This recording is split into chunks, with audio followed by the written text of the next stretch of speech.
Hey everybody, welcome back.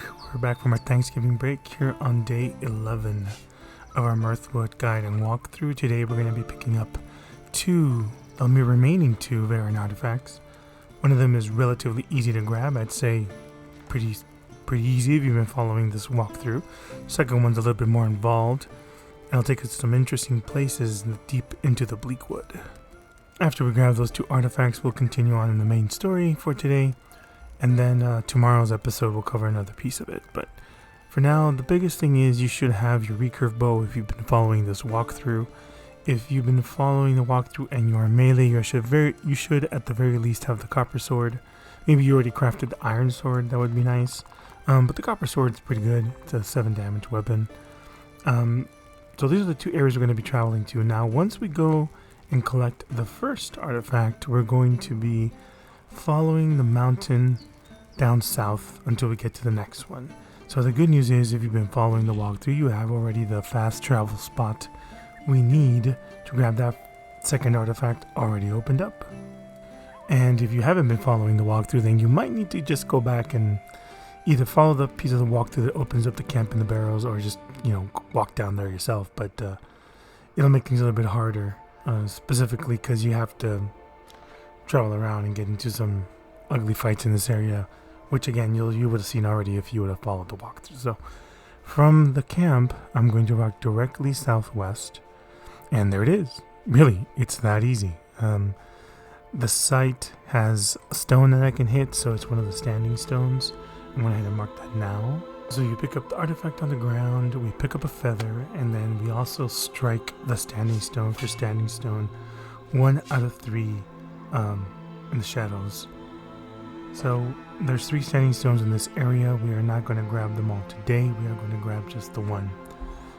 Then directly from this area that you see me here, we're going to go directly south to the ridge. So there's a ridge where you can't progress any further, and we're going to be following that ridge all the way to the next artifact. So along the way, we are going to be finding a couple of things, finding a couple of chests, finding a couple of feathers, and definitely finding a couple of enemies. It's up to you how involved you want to get with the story, with the world. If you choose to just run away from everything, that's on you. The game gives you that freedom to do so. I've seen online some comments saying, well, I can just run away. It's like, yeah, you can. If that's what you want to do, go ahead, run away. And some say, well, I want to fight, and the fights are hard. So yeah, then get better and, enjoy the fights. That's what they're there for, right? You get to choose what you want to do in Mirthwood. As always, if you go into settings, you can make combat easier or survival easier, if that's your wish. If you don't want to stress yourself out too much while gaming, that's allowed as well. We're not judging here. We're just walking you along with the game. So now, big spoilers coming up ahead. Huge spoilers actually, so I would just skip ahead about 3 minutes if you don't want to get spoiled. But we find the remains of Bramble Quillweather here in the middle of the Bleakwood. He ventured off the beaten path, and unfortunately that means that his journey has now come to an end. The letter lets us know that some things are not as they seem, and we end up picking up his quill pen. The quill pen makes interactions a little bit more effective when you attempt to influence the NPCs, so that's what you get for finding Quill's body. We'll keep following along the southern part, close to the mountains. Pick up some more barrels, find some more boxes to rummage through, and definitely meet more enemies. You can find wolves, werewolves, an occasional wraith in this area. And again, if you want to run, go ahead and do so. Nobody's stopping you.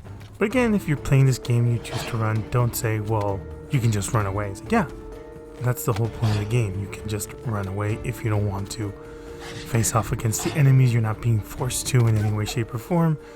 That's what choice looks like, folks.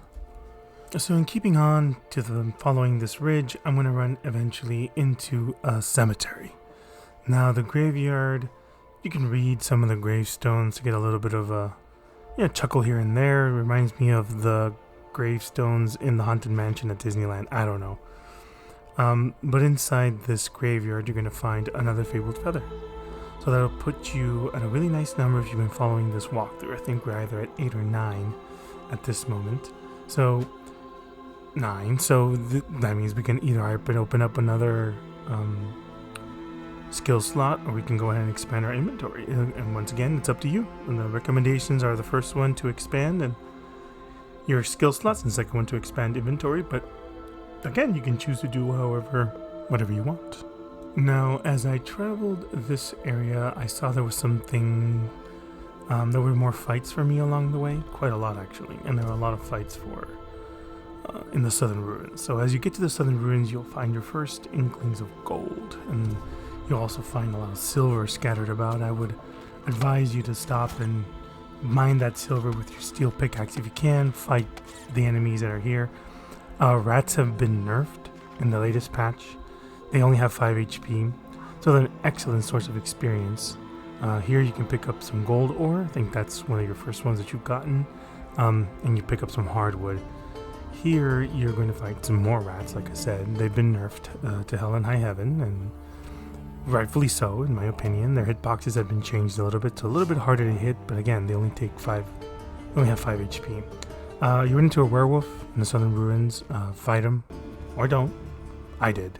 And I picked up the wonderful experience from them. They usually drop a silver ore, which is great. So I'm going to keep heading towards the west and to this entrance that you see on the screen right now. So take care of the now nerfed rats. If it sounds like I'm really excited about that, I am. Rats are a pain in the ass. And I feel they were way too tanky for the damage they did and how difficult they were to hit. Luckily, the developers are really responsive and they went ahead and made those changes. I picked up an extra steel card. It gives me a crit chance, but 5% is really low, and I kind of don't need it at the moment. I'd rather have excavator on at right now because look at this. 4 nodes of silver ore. And so the card I have allows me to pick up extra ore, takes into consideration silver as well. And silver and gold are different. They require 10 ore to craft 1 bar, as opposed to the 5 needed with iron and all the other metals below it. So it's important to pick it up. There is what the artifact looks like. We had a lot of people that were having trouble finding it. They were saying, I can't find it. Where is it? Well, it's not glowing. It's not a magic artifact. It's a piece of something, an old piece of something. It's old and dusty, and there it is. Look around and you'll eventually find them, like I did right here. So now once I picked up the 3rd piece, well 4th really, I have to go meet the stranger in Ashmire.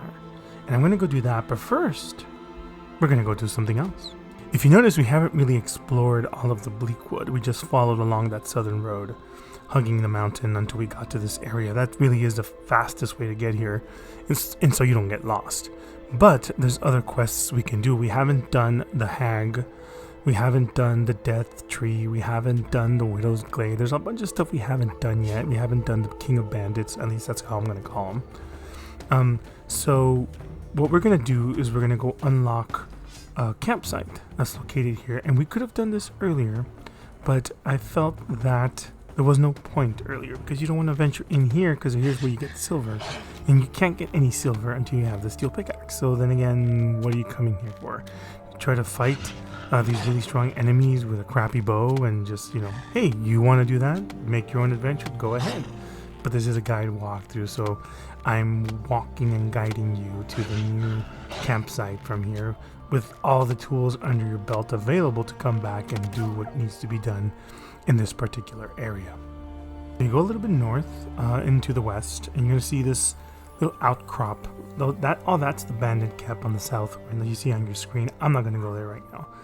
The way you enter that bandit camp is you go all the way to the end until you hit a wall, and then you go down and you can go up. But we'll do that in another video. Our goal right now is to go ahead and open up that campsite, which as you see, I hit the wall and I go up a little bit, and then I go to the west, and there it is. It's really easy to find. That's the area where it is on the map. And from here, it gives us super easy access to the rest of the Bleakwood. Finding this camp gives us some free silver ore and some wood and some spooky ambiance scattered about. So now we're just going to go back to the farm. We're not going to keep exploring the Bleakwood anymore. So we're going to go back to the farm, and then we want to get ready because we're going to go meet the stranger in Ashmire. Before you meet the stranger in Ashmire, you can go to Fernfoot and trade in your feathers if you like. Or do it afterwards, it doesn't really matter. The next piece of the game is about... well, you'll see. We're not going to go ahead and continue on the main story today, but I'm going to show you what it looks like when you get to the next step. And I'm also going to show you what happens when you meet the stranger in the Ashmire.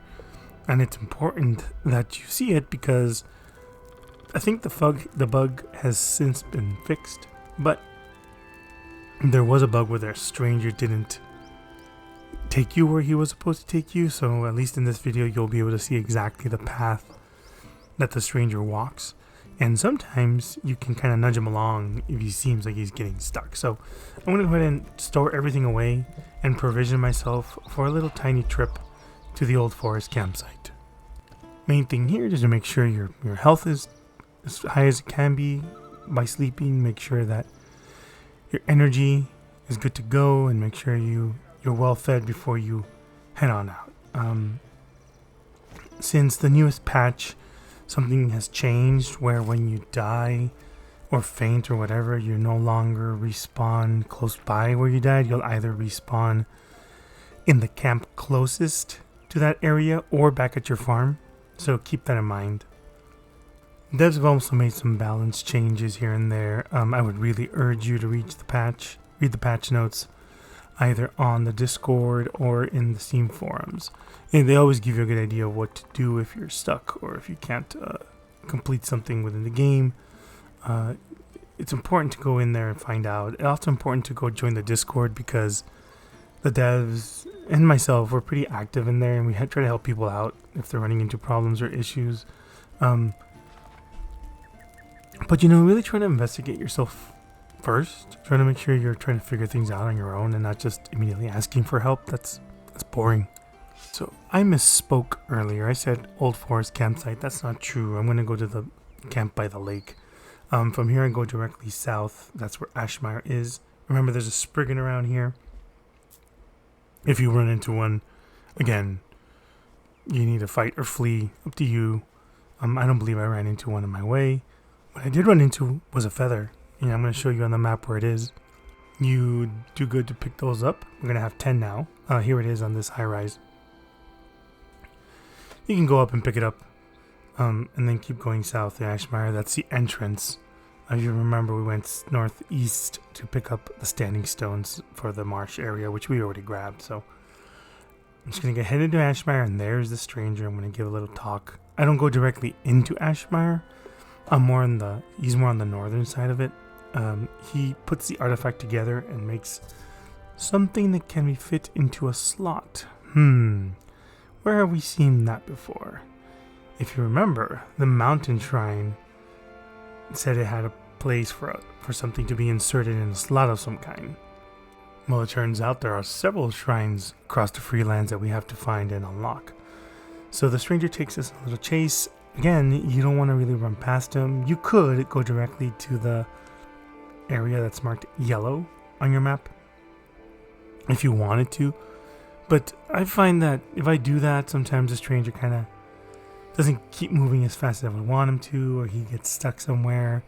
And you can move NPCs, you can push them. That's what I did with him right now. So maybe just follow along best you can. And then push him a little bit if he doesn't seem to be budging. You're going to discover the forest shrine, and you're going to insert the device there. So he got stuck, but then I kept moving and he got unstuck. He started shuffling towards me. I was like, okay, he's good. So he's following me here, and this is the forest shrine. We're going to go ahead and insert the device in there. Inserting the device brings up the shrine itself, and a statue arises. And you're supposed to offer items to the statue in exchange for the portal opening. Now, I'm not going to do that today. It requires multiple items to open up. In this case, I think it requires a bunch of herbs and then amanita mushrooms, which I didn't have. So I had to go pick up later. And then the mountain shrine requires its own set of things. And there's 2 more other shrines we're going to try to unlock. So that's the next part of our walkthrough. We're going to try to go ahead and collect items that we need in order to open up these shrines. And I'll show you where most of these things are and where they're easy to grab. So Riddles and Ruins is now complete. And now we have Of Pearls and Portals next. I hope you've been enjoying the walkthrough again. If I sounded preachy, I apologize. It's more along the lines of I don't understand folks who get bent out of shape over a game that gives you freedom to do whatever you want. So anyway, next episode 12, we'll cover the next part of Pearls and Portals, and hope you have a good one.